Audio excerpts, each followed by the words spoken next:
Senhor Presidente, senhoras e senhores deputados, a violência doméstica é uma das mais graves formas de violação dos direitos humanos e trata-se do crime mais participado em Portugal. Em 2023 foram registadas 30.461 participações. Pelo menos 22 pessoas morreram vítimas deste tipo de crime, sendo que 17 eram mulheres. Os agressores são maioritariamente homens, enquanto as vítimas são, sobretudo, mulheres. A violência doméstica contra cônjuge ou náugo é aquela que observa o maior número de registros entre toda a criminalidade participada, 26.041, e corresponde a 85,5% de toda a violência doméstica. Segundo dados oficiais, 16,8% dos agressores reincidem no crime de violência doméstica no espaço de 2 anos após o término da pena ou medida, percentagem que aumenta significativamente para 28,6% quando se alarga a análise a 5 anos. Mas, senhoras e senhores deputados, a APAV apoiou em 2023 4 idosos por dia vítimas de crime e violência, mais 9,4% do que no ano anterior. Segundo esta associação,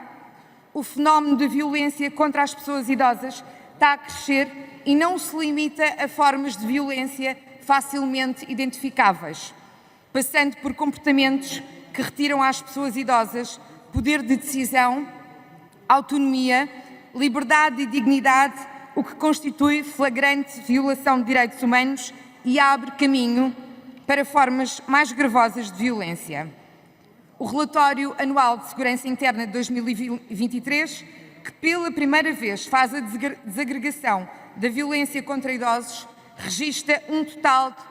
4.050 vítimas com mais de 64 anos e registra um número de 1.681 casos de violência no namoro. Senhoras e senhores deputados, foi este estado de coisas que convocou o grupo parlamentar do PSD a intervir neste debate com 2 iniciativas legislativas e que visam precisamente o reforço de medidas no âmbito da prevenção e combate à violência doméstica contra pessoas idosas, bem como o alargamento dos programas de reabilitação para agressores de violência doméstica. Senhoras e senhores deputados, é fundamental interromper os ciclos de violência que, sabemos, tendem a perpetuar-se e é fundamental acautelar os mais frágeis, os mais idosos que, numa sociedade cada vez mais envelhecida, está a gerar mais pessoas vulneráveis expostas a maus tratos, muitas vezes dentro da própria família. E se é certo que a dimensão verdadeira deste fenómeno está longe de ser rigorosamente conhecida, não é menos certo que este fenómeno está em crescente e é de grande complexidade.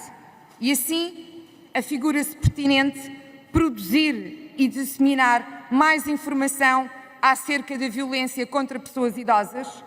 conhecer as suas múltiplas dimensões e tipos de violência para orientar a concepção de melhores políticas públicas.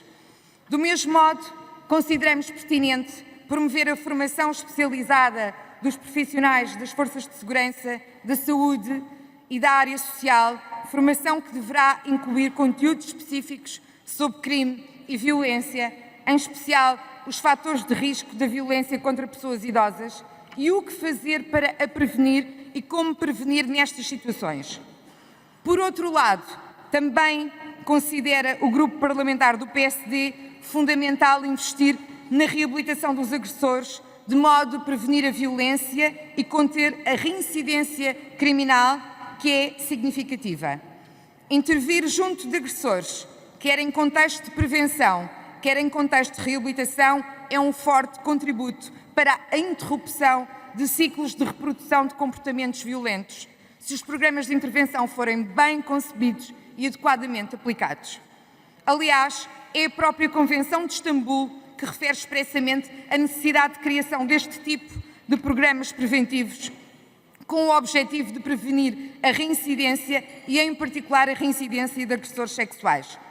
Também o mesmo objetivo consta no Plano de Ação para a Prevenção e Combate à Violência contra as Mulheres e à Violência Doméstica para o período de 2023 e 2026, que se encontra em execução, e é precisamente neste contexto que se têm desenvolvido programas para agressores de violência doméstica em meio comunitário e em meio prisional, que assumem como objetivos a consciencialização por parte dos agressores do seu comportamento e a assunção de responsabilidade pelo mesmo, com visto à diminuição da perpetuação do mesmo.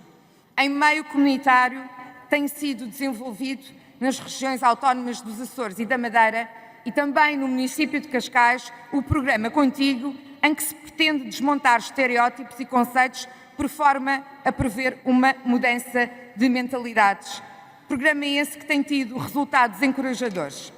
Senhoras e senhores deputados, os programas de reabilitação para agressores de violência doméstica, embora tenham vindo a progredir desde a sua criação, estão ainda muito aquém do necessário face ao elevado número de ocorrências desta tipologia criminal, 30.461, mas participações no RASI de 2023. Pelo que, a par, e repito, a par da efetiva execução das medidas de proteção às vítimas, portanto, sem nunca esquecer a vítima e a sua eficaz proteção, afigura-se pertinente ao Grupo Parlamentar do PSD a ampliação de programas de intervenção junto de agressores por todo o território nacional, com horários compatibilizáveis com o exercício da sua atividade profissional. Mais importa proceder à sua divulgação junto dos decisores judiciais, no sentido de potenciar a sua aplicação, sendo que nos parece desejável, face aos números crescentes e preocupantes da violência no namoro, investir em programas específicos dirigidos a jovens agressores. Esta intervenção precoce pode ter um papel transformador na prevenção de futuras trajetórias de violência, intervindo exatamente na raiz do comportamento violento e, neste sentido, contribuir para reduzir a probabilidade de escalada para formas mais graves de violência. É este o nosso desidrato. Senhoras e senhores deputados, óbvio que isto tem por ponto assente que o sistema de proteção às vítimas funcione atempadamente e seja eficaz na sua efetiva proteção. E o Governo, nestes 8 escassos meses, já deu um importante contributo no sentido de robustecer o sistema de proteção à vítima que, ao invés do precário e subfinanciamento a que estava destinado, pela primeira vez tem agora, no Orçamento de Estado para 2025, verbas asseguradas no orçamento e deixa de estar dependente de fundos estruturais e dos jogos sociais para funcionar. Foi uma medida deste Governo, um contributo para robustecer o sistema de proteção às vítimas. A vítima será sempre o elo mais fraco desta equação de violência, mas não podemos e não queremos descurar o papel da intervenção nos agressores como um meio eficaz de prevenção da violência e da sua reincidência. Senhoras e senhores deputados, o combate à violência doméstica faz todos os dias através de medidas concretas e de meios efetivos e não através de meros anúncios que não fazem diferença nenhuma na vida das pessoas. Senhoras e senhores deputados, mais dias de luta na vez de dias de luto. Disse.